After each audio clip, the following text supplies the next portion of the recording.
All right, so UFC 314 just happened in Miami. The stat card we've been waiting for. Most of the time, these fights, they get canceled, or some of them will pull out, and the fight doesn't happen. But this event was stacked. Did not disappoint at all. There's a whole bunch of finishes in it. It was just a really good event. Volk is champ once again, so happy about that. It's a little sad. I kind of want to see Diego as champ too, so really didn't want to see either of them lose. I don't think most people did, but I'm gonna break all the fights down. But I mean, yeah, it was a really good card. Starting from like the prelims, the early prelims, we had Jim Miller and Chase Hooper fighting. Chase Hooper was really good. He showed a lot of promise against Jim. Just controlled him on the ground really easily. And so he said he wants to stop fighting the older guys because he fought Clay Guida the last time. And now Jim Miller, two old guys. He wants to fight somebody in his age group, which I think is the move. They need to give him that, because usually the UFC is pretty good about giving like good fights, and they've been giving him some pretty easier fights. And Jim Miller's a good fighter, don't get me wrong, but I think a 25-year-old against a 41-year-old is a little bit weird. So give him some new fights. Then you had Danny Ige versus the Frog. I'm just kidding, Sean Woodson. We had Danny Ige and Sean Woodson. That was a really good fight. Danny Ige had a huge height disadvantage because he's 6'3", 145 pounds. I don't even know how that works. But Danny Ige did a great job. Sean Woodson doesn't really have knockout power, so he was kind of chilling right there. He waited a little bit because he didn't want to get caught going in, but still, like, it's not like he could put Danny Ige down. Danny Ige's got serious power. Some people were complaining about the early stoppage that Dan did. Dan was going to knock him out or drop him anyway. It was going to get stopped. Sean had nothing for him. Dan was winning that whole fight. He was going to win it anyway. So I don't really see the problem with it. I'm not too mad about the stoppage. He was defenseless. If you're not doing anything, they'll say you got to show me something. And he wasn't doing anything. He was just getting beat up. So Danny Ige stays in the ranks. Then we got onto the main card with Dominic Reyes. Reyes looked really good. It was literally Conor and Aldo all over again. Same exact punch. He threw the punch. I'm going to be honest, I forgot the guy's name. He threw the punch. Reyes came back, hit him with the left, just like Conor and Aldo. It was really weird because it was the same exact thing, same part of the octagon too, I think, and he slept him. I don't know when Reyes is going to get a bonus. I feel like he should have got a fight bonus, but he didn't. Great fight from Dominic Reyes.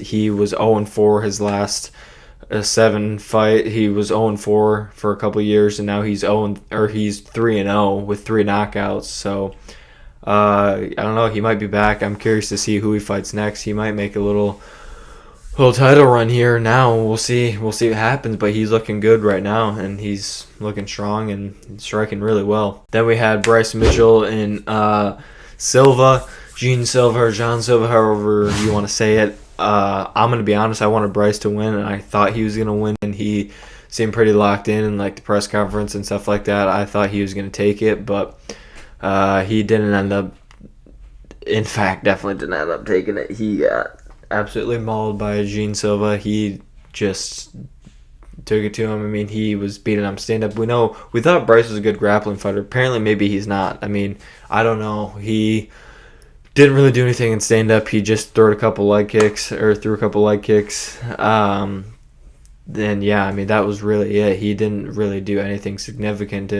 Then Gene knocked him down, I think the first round. I think it was the first round. He got back up. Bryce really never had any moments, and then he took him down, and then Bryce got choked out. I mean, he slept him with the choke. I think it was a ninja choke or a Darce choke. And that was it. And then he barked over him like he'd been doing. So Bryce wouldn't touch gloves with him. So there was some big animosity there. It was a really good fight, good build-up. But, I don't know where Bryce goes from here. Fighting Nerds are 19-0. But I think Ian Machado Gary's going to break that when, he fights in a little bit in the fight night. But super, super good fight.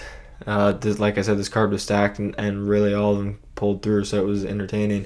And then I wouldn't even really get to the Yair fight because that fight was trash. And then we had Michael Chandler and Paddy Pimblett. And oh my goodness, did Paddy look good? And holy crap, did Michael look bad? Now, I don't know if Michael was actually that bad or if Paddy was really that good, because Michael held his own against Charles Oliveira and cracked Oliveira too. And Paddy just, Chandler had no moments in that entire fight. Chandler, a little bit, he took him to the ground maybe once.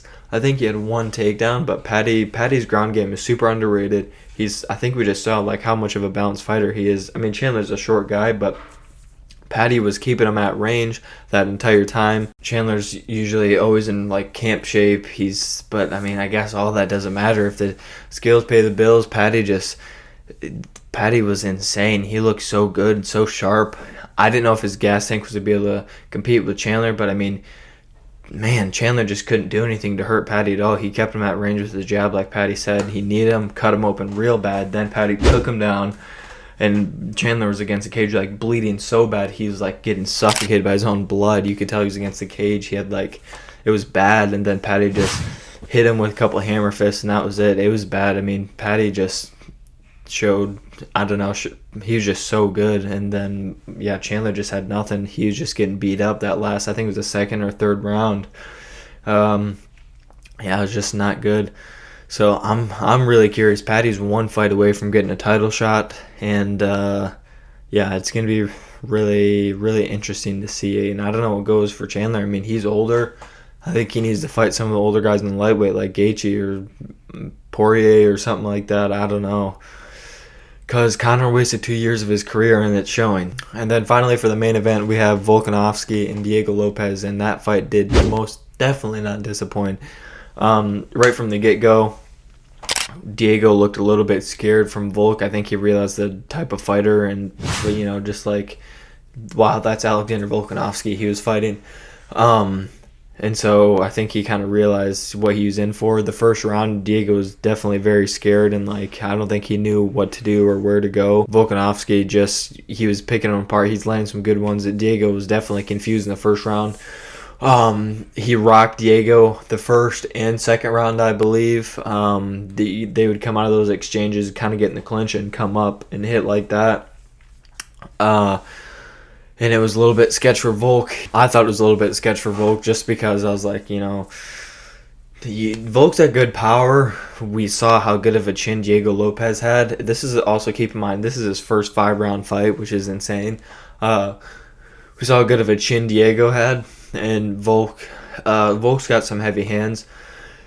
And Diego's just eating them. I mean, he got rocked, I think, a couple times, but he never got dropped. And then in the second or third round, Diego, I was watching the fight with my brother. I was like, Volk's got to be careful, because if he keeps coming out of those exchanges like that with Diego's got like bricks in his hands. If Diego lands with those, Volk's going to go down. And I kid you not, 10 seconds later, not even 10 seconds, Diego drops Volk, and I was like, I told you this is what's going to happen, because they'd go in those exchanges, and Volk, I know Diego's bigger, so he's got to close the distance a little bit, but he was also doing good with his jab. Volk used that jab really well. And they'd get up and close, and they'd swing, and Diego landed one of them, and that's what it did. Or no, it was a straight. He hooked, and then he came back with the straight, or the overhand, and it dropped Volk. And I was like, yeah, this is gonna happen. I think Volk kind of respected the power a little bit after that, and after that, Diego got some confidence, and he had his moments. I don't know. I think it might have been 3-2 Volk, or maybe 3-1 Volk. I'm not sure, or 4-1 Volk. Volk definitely won either way. He ended up closing it out. I was curious to see what happened, because I was like, this is technique versus just power. He's got experience. Diego's young. Volk probably is a better gas tank. He's gonna know when to put the gas on or put the pressure on, when not to. And that's what happened. Technique won over power. Diego's young. He's gonna get the title at some point. He was super promising. Volk's got the title again, but let's not pretend that it's because Illy's out of the division. So, but I'm happy to see him get the belt again. It's gonna be interesting to see what happens with the featherweight division. Featherweight is super interesting right now. So, yeah. But all in all, great card, great event, and great main event. it was funny at the end. Diego was like getting mad at Volk because he wouldn't do the Holloway engagey. He was like telling him to stand, and Volk was just like, "Dude, I'm not gonna get knocked out." You know, Volk wanted that title. He's like, "I'm not standing and trading with you." He already got knocked down. He knew he wasn't gonna. He didn't want it to happen again. So it was just funny. Diego was like getting mad at the end because he couldn't get to Volk because Volk was moving so much. So yeah, Volk had good technique, and glad to see him with the title again. And he looked really good, but I'm excited for Diego Lopez to see. He'll probably get a title shot here again soon, to be honest, because I don't know who's really going to beat him. I feel like he'll just get a title shot pretty soon here again.